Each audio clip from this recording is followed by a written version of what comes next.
Today I want to go through a quick tutorial on how to set up and analyze impacts using Fusion 360's Dynamic Event Simulation tool. This video will use combat robotics spinning weapons as an example. However, the procedure to set up these simulations is widely applicable to other types of impacts. For requirements, you're going to need Fusion 360, as well as cloud credits or an education license. Start by opening the file that contains whatever model you want to simulate on. In this case, the spinning weapon of a 12-pound combat robot. Then, go to the Workspace tool and change to Simulation. And then select Dynamic Event Simulation. The first thing we want to do is simplify our model in order to decrease our simulation load. So go to Simplify, and then what we're going to want to do is remove everything except for the model we're actually trying to simulate. In this case, the spinning weapon. So we're going to select that and then remove all except selected. Next, we're going to select these construction planes and press V to toggle their visibility. Now that we've removed the rest of the assembly, we're going to want to replace it with a pseudomass. In order to do this, we're going to want to first create a midplane so that the mass is balanced. We'll then use that midplane to create a circle that's both concentric and equal-sized, and then extrude that to create our shaft. We want to make sure that this is both symmetric and equal to the weight of the components we removed in order to accurately simulate the inertia behind the weapon. We can check this using the Body Properties tab. Next, we're going to create a simple target for our impactor to strike. We're going to use the midplane again and then design a very simple rectangle, making sure to put this as close as possible to our impactor. This will save on valuable simulation time. Next, we're going to extrude this in order to get it to the right weight. And now we have all the bodies required for our simulation. So the next thing that we want to do is edit our event duration. So we find that by right-clicking on here and then clicking on Settings. We want this to be as short as possible in order to make sure that our simulation processing time is not needlessly long, but we also want it to be long enough to capture all the important parts of our impact. Since impacts can be measured in milliseconds, it takes a bit of math to figure out the correct simulation duration. So, assuming that our spinner spins at 2000 RPM and we start our simulation right as it impacts, 15 degrees should be roughly enough to capture the peak loads on our impactor. So then we just need to figure out how long at 2000 RPM it takes for that 15-degree angle to occur, and we get our total event duration. Similarly, for a linear projectile, we just need to figure out the speed, the distance it travels, and then we can divide that to figure out the total event duration. Let's use the results from our spinner simulation and input our result of 0.00125 seconds for our total event duration. Now what we want to do is input a initial angular velocity to our weapon. So you just have to select the body and then switch over to an axis. Then select the middle and input the degrees per second. So as I mentioned earlier, that's going to be 6 degrees per second per RPM. So in this case, for our 2000 RPM weapon, we'll want 12,000 degrees per second. Now just make sure that the spinning direction is in the same direction as your tooth, which it is. If it isn't, then you can just simply click flip direction and we're good to go. If you want to simulate a linear projectile, you'll want to go to Initial Linear Velocity, select your body, then easiest is usually to use the delta, and then select the face, point it in the right direction, and add a initial velocity. Since we're going to be doing a rotational simulation, we're going to cancel this and move on to rigid bodies. Rigid bodies in Fusion 360 do not deform, and as a result save on processing power. These are perfect for simplifying your models if you have something you do not expect to bend. For this simulation, we're going to set both our shaft and target as rigid bodies. We want the shaft to be a rigid body as it's a placeholder mass that only serves to add inertia to the weapon. And since our target is a solid block of steel, it probably wouldn't deform much anyway. So we can set it as a rigid body to shorten our simulation time. Setting rigid bodies is very easy. You simply go over here and select both bodies that you want to turn rigid. You can then find them under here, under the Rigid Bodies tab. So let's talk about constraints. Unlike static simulations, where constraints are needed to allow the simulation to reach an endpoint, in dynamic simulations they're not really required.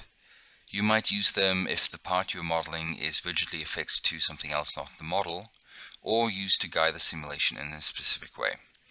For our example, everything is symmetrical, so our forces should be symmetrical too. However, to ensure this, we can constrain our weapon and target to ensure that they stay level and give a clearer result for analysis. In order to constrain our shaft, we'll go over here to Structural Constraints, and then click on our shaft. Now, we want it to be able to move in most directions. However, we do not really want it to move up and down. So we'll click that and then hit OK. Similarly, for our target, once again we want it to be able to move in both the X and Y direction, as well as be able to rotate. However, this target should not be going up and down, so we'll click OK on that too. Now let's take a look at materials. We'll double-click on the Study Materials tab to open up a list of the various components in our study, as well as the materials that they're currently made out of. By default, they are the same material as the ones selected in the design workspace.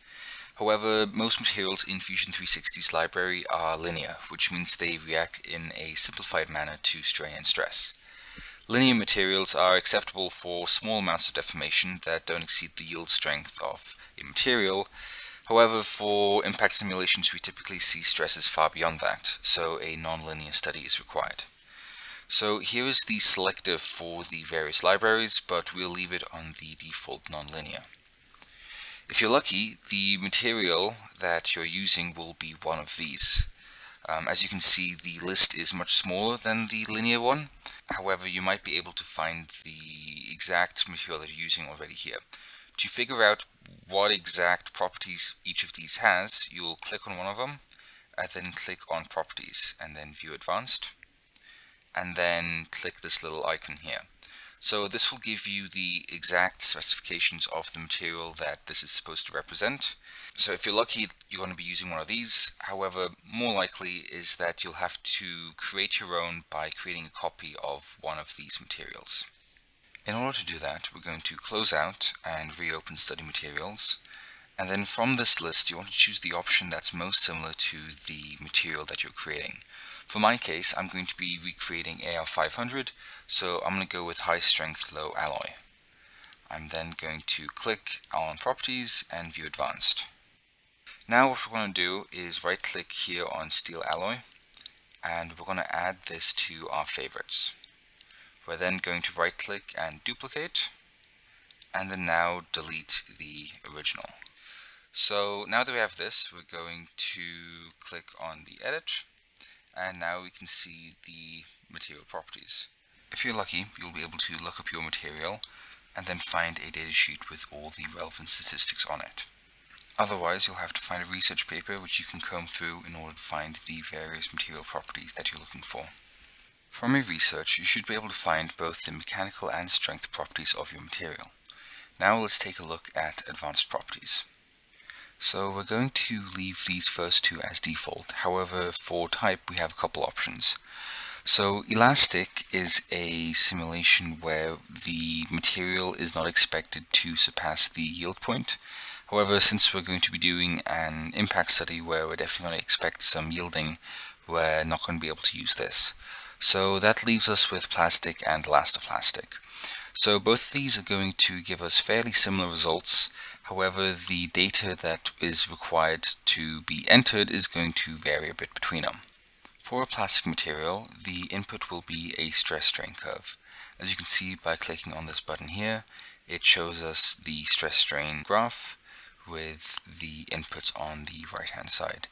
As you can see, there are over 50 inputs here. You can probably get a reasonably accurate simulation with far less than that. Even 10 should be probably enough. However, there is one problem with this, which is that it's unable to do negative slopes. This is a problem with both the plastic and the elastoplastic types of materials in Fusion 360, and as you can see here for our AR500 stress strain curve, the latter half of this is very much negative. So that means that we're going to have to do a bit of approximation. So let's plot our stress-strain curve in Fusion 360. The very first thing you're going to want to do is change this initial yield stress. So as you can see here, the yield portion of this graph tapers off at roughly 1,400. So we're going to put this in here. And once we hit OK, this will automatically update the very first entry in the table. So as you can see now, we have a point all the way up here, and then the much weaker base material that's still plotted at the bottom. So the first thing we want to do is select all these points and shift click them and then delete. So now we only have these two. The next thing that we'll want to do is find a couple reference points. So the clearest point here is probably the very top at roughly 5% elongation. And I'm going to say that this is roughly 1,750 MPa. So I can double click anywhere to generate a new data point, and then for strain I'm going to put in 0.05, so that's our 5%, and for stress I'm going to type in 1,750. So now we have a very rough curve. However, we can double click again between these points to create a curve that looks a bit more similar. So we'll just do this visually. So this is definitely not the most accurate way of doing it, but for our purposes this should give us a fairly accurate representation. The next thing that we want to do is note where the fracture point of our material is. So as you can see here, this is at roughly 12.5 elongation. So we're going to put that in for our strain. So that would be 0.125. And now for stress. So as I mentioned earlier, we can't have a negative slope for our chart. So we're actually going to have this be the exact same value as the highest value here. So once again at 1,750. So with that, we now have a reasonably accurate model for both our yield and ultimate strength, as well as a decent approximation for the necking portion of our curve. So then hit OK, and the very next thing that we want to talk about is contacts. Actually, before we do that, let's go to Study Materials and apply our new materials to our bodies. So you're going to want to click on each of these and you can see the body that we are selecting. So our shaft, since we want this to be a placeholder mass, we want this to be the same as model. This ensures that the weight doesn't change from what we selected it as. And then for our target, we want this to be same as model for the exact same reason, because we want this to stay at around 12 pounds. And then lastly, our blade, we're going to go to our material libraries, then favorites, click the drop down, and then now we have our new material. One last thing is that if you do make any further changes to this, make sure to switch to a different material and then back to the material in order to update it. Otherwise, it will not update and your studies will not change. Alright, let's talk about contacts. Contacts in Fusion 360 determine how bodies interact with each other. So we're going to click on the Global Contacts tab, and then we're going to leave these first three options default because we're going to be changing them individually later. And then under Advanced Settings, you're going to find the Allow Self-Contact tab.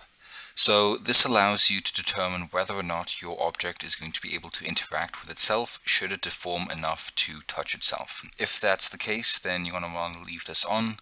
Otherwise, turn it off in order to save a bit of processing power. We're then going to click Generate and then open up the Manage Contacts tab. So here we can see a matrix that shows all of the different relations between bodies in the simulation. So for example, this one shows the relation between the shaft and the disc, and currently it's a separation contact. There are two different types of contacts in Fusion 360, separation and bonded. Separation contacts allow bodies to collide and bounce away from each other, whereas a bonded contact is effectively the same as a weld. For this case, we are also able to add a friction coefficient. However, since this disc is expected to be spinning around this shaft on bearings, we're going to leave this at 0. However, for the contact between the blade and our target, we are going to want to have some degree of friction. So we're going to leave this at separation and look up the coefficient of kinetic friction between steel and steel, which we can find to be 0.6. Lastly, what we want to do is delete the contact between these two bodies. Since we're expecting them to never touch each other, we are able to save a small amount of processing space by deleting this contact. And then we hit OK. The last thing we need to do before we can run our simulation is generate our mesh. So we'll go under here and click on Generate. This mesh is a simplified version of our model which will actually be used in the simulation. However, as you can see here, some of these meshes or these triangles are very large, which makes them less accurate than we might want for our simulation. So what we want to do now is create a localized mesh. To do this, we're going to want to right-click anywhere and then click Local Mesh Control. This will then allow us to select either faces or entire bodies and change the size of the mesh for that specific part. So, for example, we want to make sure that the radiuses here have a slightly smaller tolerance for their mesh. So we're going to select all of them.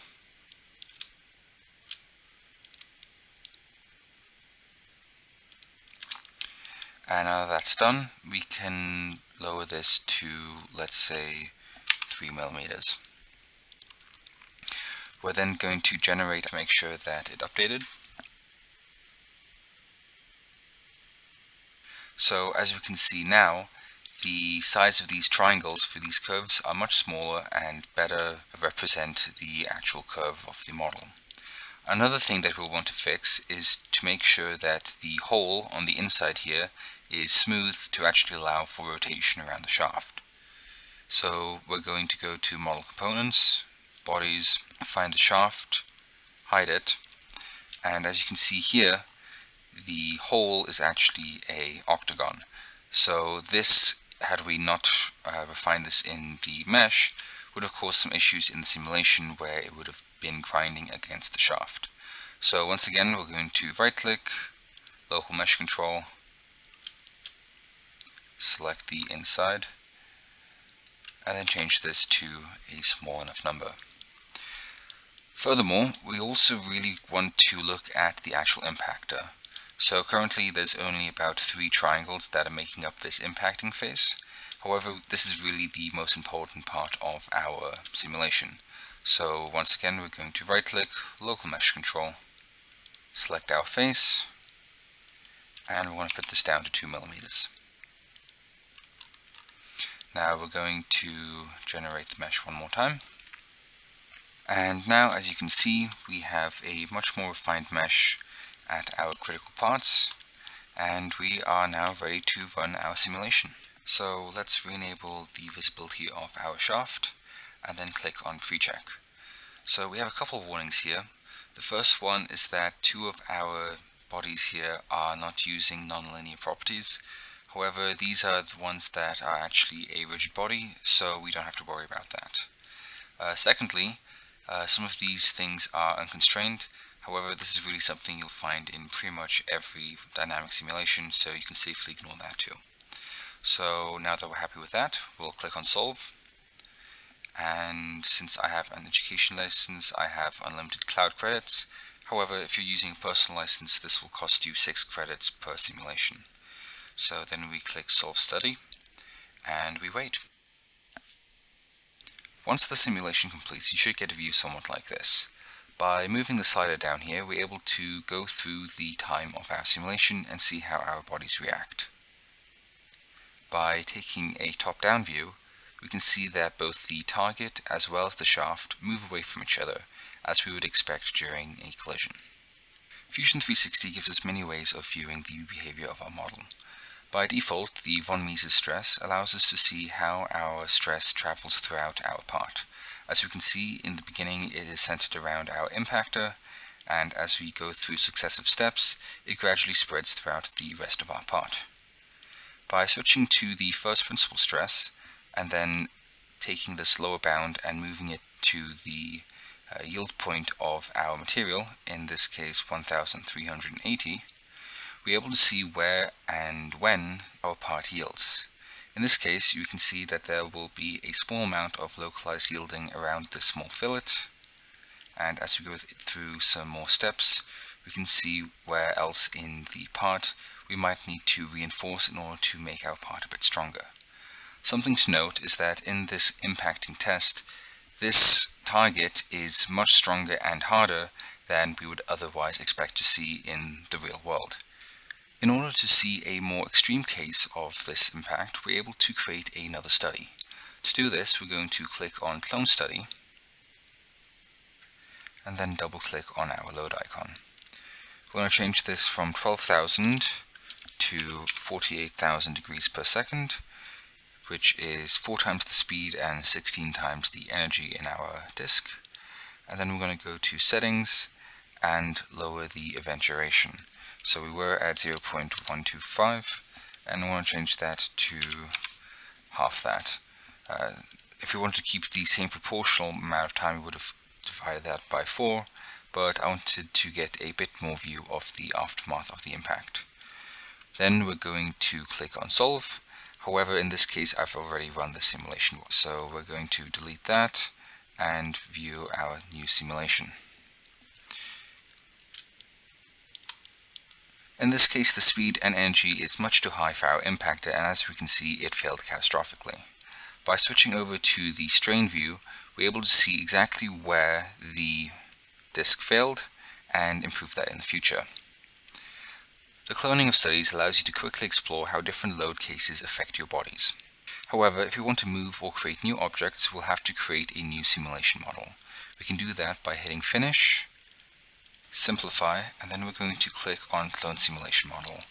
We'll only want to take a look at the second study, so we'll hit OK.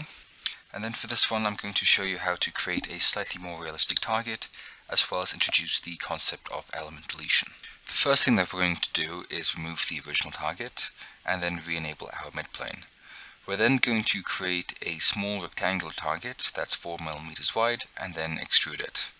Now, something that we want to do is create a smaller face in order to create a finer mesh for our impact zone.